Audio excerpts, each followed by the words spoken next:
the problem with the media in this country, you see, Kaunda did not only damage the economy, he damaged your heads.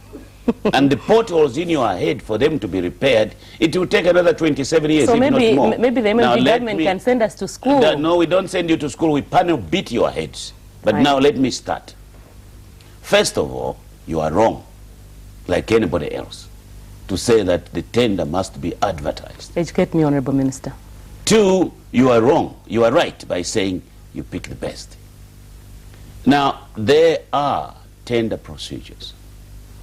The tender procedure 1, there is a public tender, depending on the time you have.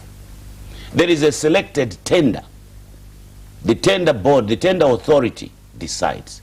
And I would like you to go and tell the Weekly Post that councils in themselves, they are tender authorities. They don't get permission from the central tender board. That's for the central government. Each local authority is a tender authority on its own. So 2, now wait a minute, I'm trying. You can get tender from your friend. Now listen, doesn't matter. 2, they don't need to rely on those people who are registered by Public Works, as they put it in their paper. Now, how do you go to tender? You see, you don't even have dictionaries to understand the tender. The tender is, before you go to tender, as the tendering authority or the employer, you have your own estimates.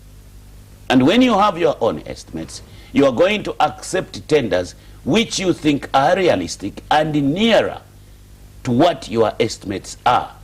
And that's why on every tender, whether it be government, private, local government, there is a provision or a clause which says it is not necessary to accept the lowest tender.